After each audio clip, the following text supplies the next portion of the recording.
Hi friends, कैसे हो आप लोग।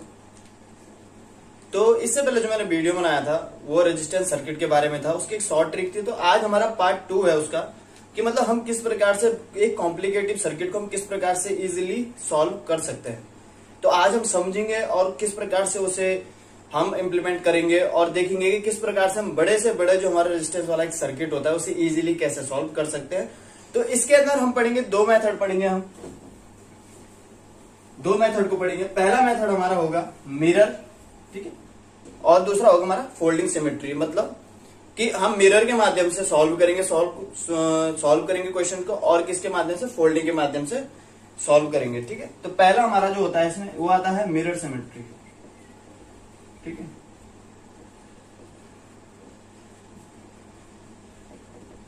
पहला हमारा मिरर सिमेट्री है, और दूसरा जो हमारा आता है वो आता है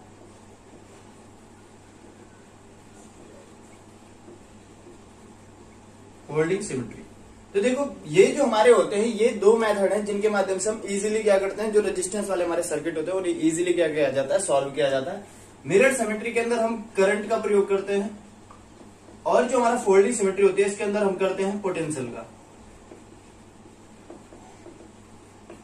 ठीक है, जो मिरर सिमेट्री होता है उसके अंदर करंट का प्रयोग किया जाता है, जो फोल्डिंग सिमेट्री होता है उसके अंदर पोटेंशियल का। अब देखते हैं किस प्रकार से हम इन्हें करेंगे। पहले हम छोटे से एग्जांपल से समझेंगे, जब हमारे समझ में आज जा जाएगा तो हम क्या करेंगे, इसे बड़े बड़े सवालों में क्या करेंगे, फिर अप्लाई करना शुरू करेंगे। तो आओ समझते हैं, देखते हैं, स्टार्ट करते हैं। तो सबसे पहले बात करते हैं मिरर सिमेट्री की, जो कि करंट बेस होता है हमारा। ये मैं एक प्रकार का यहाँ पे सर्किट बना रहा हूं, आप लोगों को दिखाई दे रहा होगा। ठीक है, एक्चुअली ब्रिज है। अब हमने ब्रिज को सॉल्व करना तो खैर हमको आता है, ये तो पहले से ही सबको आता है, लेकिन हम इसके माध्यम से, हम अभी फिलहाल इसे समझने के लिए हम इसका प्रयोग कर रहे हैं, लेकिन हम एक कॉम्प्लिकेटिव सर्किट में इसका यूज करेंगे। तो अगर हम इसकी वैल्यू लेते हैं 2R, इसकी लेते हैं 2R, इसकी लेते हैं R, और ये होता है हमारा R। ठीक है, तो आप लोगों को यहाँ पे दिखाई दे रहा होगा मिरर मतलब होता क्या है। मिरर मतलब होता है जैसा पार्ट ये है, जैसा पार्ट ये फ्रंट वाला है, वैसी पार्ट क्या होगा, ये बैक वाला होगा। तो हम क्या करेंगे, सबसे पहले इसके बीच में एक लाइन ड्रॉ कर लेंगे यहाँ पे। ठीक है, ये हमारी लाइन ड्रॉ हो चुकी है। ठीक है, इसके बाद हमको पता चल रहा है कि फ्रंट वाला मतलब ये जो बैक वाला है वो क्या है, फ्रंट वाले की तरह है। तो इससे हमको पता चल गया ये बिल्कुल ही इसकी मिरर इमेज है। अगर हम देखें शीशे के, तो ये क्या है, इसकी मिरर इमेज है। तो सबसे पहले हम ये डिसाइड करना है कि मिरर है कि फोल्डिंग है। तो फोल्डिंग तो हमने समझा नहीं, लेकिन अभी फिलहाल हम मिरर सिमेट्री समझ रहे हैं, तो उसके आधार पर हम इसे समझ रहे हैं ये क्या है, मिरर है। तो यहां से हम क्या कर देंगे, करंट फ्लो कराएंगे I1, और यहां से करंट फ्लो कराएंगे I2। ठीक है, I1 यहां से जाएगी, और जैसी करंट यहाँ पे है वैसी करंट आपको यहाँ पे भी कर देनी है I1, और यहाँ पे जो I2 है उसे इस प्रकार से यहाँ पे I2 करना। तो आप लोगों को यहाँ पे दिखाई दे रहा होगा कि I1 यहाँ से आई है, डायरेक्ट यहाँ पे पहुंची है, I2 यहाँ से आई है, डायरेक्ट यहाँ पे पहुंची है। अब देखो, जब दोनों ही करंट अपने मतलब जहां से सप्लाई से वहां से जा रही है और यहाँ तक पहुंच रही है, तो मतलब हम कह सकते हैं कि जो I1 है वो कहीं भी डिवाइड नहीं हो रही है, जो I2 है वो भी कहीं डिवाइड नहीं हो रही है। जब डिवाइड नहीं हो रही है तो मतलब इस बीच वाली ब्रांच में कोई भी करंट नहीं जा रही है। हम इसे रिमूव कर लेंगे और इसके बाद हम इसे सॉल्व कर लेंगे। तो देखो, ये दोनों सीरीज में हो जाएंगे, तो ये कितना हो जाएगा, 4R। ठीक है, और ये हमारा क्या आ जाएगा, 2R हो जाएगा इंटू 2R। हमने इसे पैरेलल, क्योंकि ये दोनों सीरीज में हो जाएंगे, ये दोनों सीरीज में और ये दोनों फिर पैरेलल में ले लिया हम, तो कितना हो जाएगा, 6R हो जाएगा। R से R क्या हो जाएगा, कैंसिल हो जाएगा, और ये कितना हो जाएगा, 4R/3 हमारा क्या आ जाएगा, आंसर आ जाएगा। ठीक है, ये हमारा पहला कौन सा था, ये था हमारा मिरर सिमेट्री। इसके बाद देखते हैं हम फोल्डिंग सिमेट्री के बारे में बात करते हैं। ठीक है, आई होप आप लोगों को समझ में आ चुका। अगर कोई डाउट होता है तो आप कमेंट बॉक्स में बता सकते हो। ठीक है, अब हम बात करते हैं फोल्डिंग सिमेट्री की।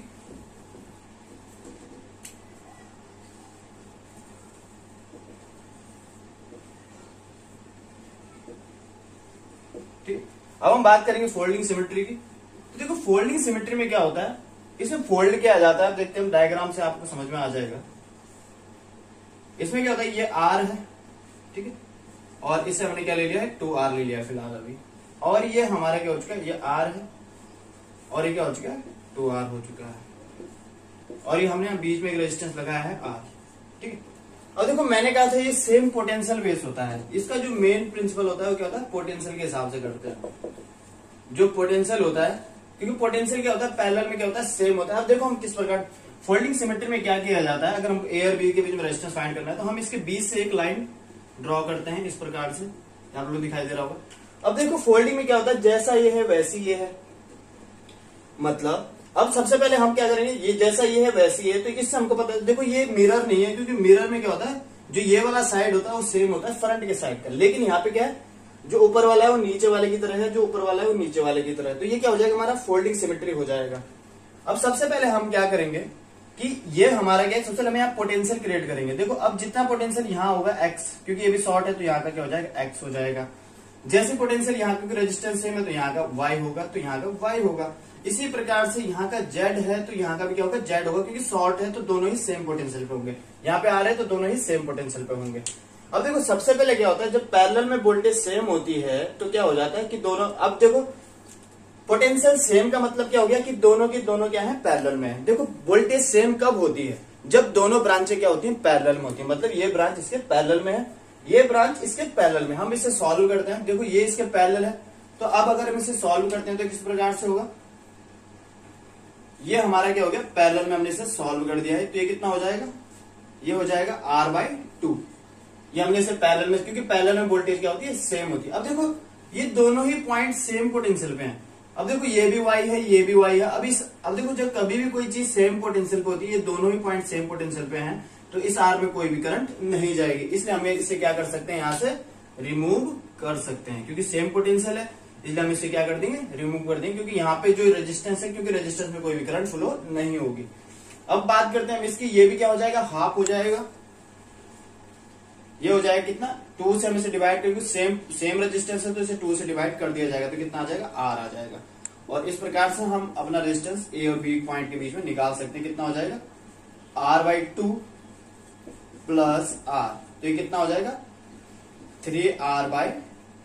तो ये हमारा क्या आ जाएगा, आंसर आ जाएगा। तो इस प्रकार से हम क्या कर सकते हैं, फोल्डिंग और सिमेट्री का प्रयोग करेंगे। अब देखो पहले हम करेंगे मिरर सिमेट्री के कुछ क्वेश्चंस करेंगे, अच्छे क्वेश्चन, फिर हम उसके बाद करेंगे फोल्डिंग सिमेट्री के कुछ अच्छे क्वेश्चन, जिसके माध्यम से आप लोगों को अच्छी तरह से चीजें समझ में आ जाए। ठीक है, अब स्टार्ट करते हैं। हम सबसे पहले मिरर सिमेट्री की बात करते हैं। ठीक है, कुछ एग्जांपल्स हैं, हम इससे अच्छी, और पहले हमको ये डिसाइड करना जरूरी है कि कौन सा मिरर है, कौन सा सिमेट्री है। ठीक है, अब देखते हैं कुछ एग्जांपल्स। देखो सबसे पहले हमने एक एग्जांपल लिया है, इस प्रकार से हमारा क्या है,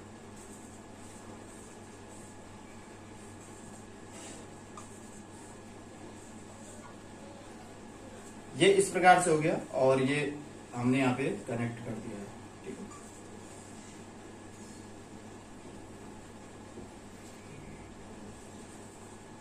ये हमारा, अब देखो इनकी वैल्यू हमने R ली है, इसकी भी R ली है, इसकी भी R ली है, ये भी R है, ये भी R है, ये भी R है, ये भी R है, ये भी R है। ठीक है, अब हमको क्या करना है, हमको करना है A और B पॉइंट के बीच में रेजिस्टेंस फाइंड। ठीक है, A और B पॉइंट के बीच में। अब देखो मिरर सिमेट्री में मैंने कहा था कि सबसे पहले हमको ये देखना है क्या इसकी राइट हैंड साइड इसके लेफ्ट हैंड साइड की तरह है, तो मतलब जो इसकी लेफ्ट हैंड साइड है वो राइट हैंड साइड की तरह है, तो हमको दिख रहा है हाँ यार ये तो मतलब ये तो सेम ही है, तो हम क्या कर सकते हैं, ऐसे इस प्रकार से 20 से हो जाएगा इस प्रकार से। तो देखो आप, ये भी सेम है, जैसा राइट हैंड साइड है वैसे क्या है लेफ्ट हैंड साइड। तो हम क्या करेंगे, सबसे पहले यहाँ से करंट फ्लो करवा देंगे, यहाँ से I1 फ्लो करवा दो और यहाँ से I2 फ्लो करवा दो। अब जैसा मैंने कहा था, जैसा इधर होगा वैसे इधर होगा, फिर यहाँ भी क्या होगी, I1 होगी और यहाँ पे क्या होगी, I2 होगी। अब आप लोगों को यहाँ पे दिखाई दे रहा होगा कि ये जो I2 आ रही है ये डिवाइड नहीं हो रही है, लेकिन I1 डिवाइड हो रही है यहाँ पे, क्योंकि ये यहाँ पे, लेकिन जो I1 है वो पूरी की पूरी यहाँ से आ रही है और इधर ट्रेवल करके यहाँ से, सॉरी जो ये I2 है यहाँ से पूरी आ रही है और यहाँ पे पूरी पहुंच रही है, मतलब यहाँ पे कोई डिवाइड नहीं हो रही है। तो मतलब हम कह सकते हैं कि ये पॉइंट इसके साथ कनेक्टेड नहीं है, क्योंकि जब करंट कहीं भी डिवाइड नहीं होती तो मतलब ये इससे क्या है, अलग है। तो हम इसे इस प्रकार से बना सकते हैं। फिर ये हमारा सर्किट कुछ इस प्रकार से बन गया है।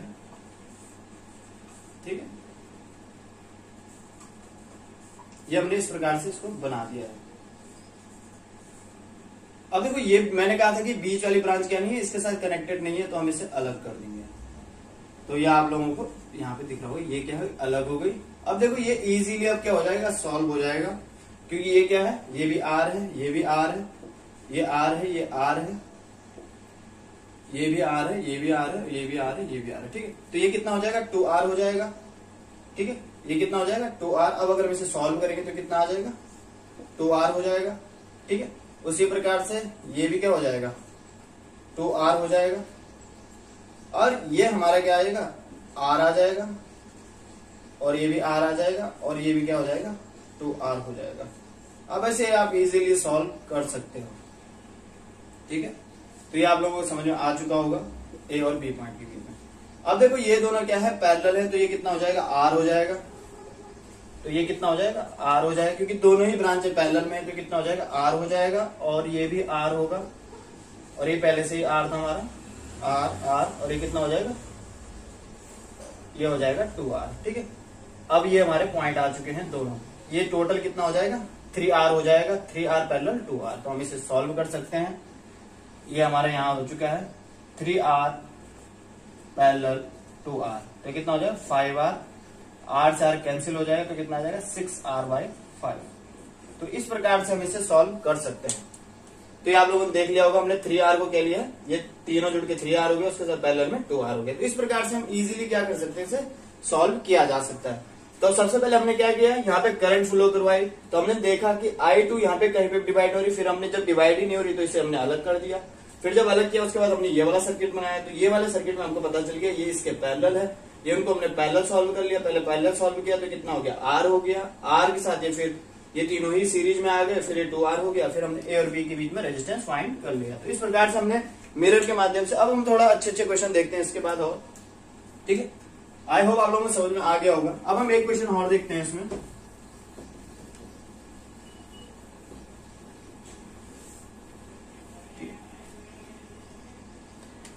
अब हम बात करते हैं, एक क्वेश्चन और है, ये इस प्रकार से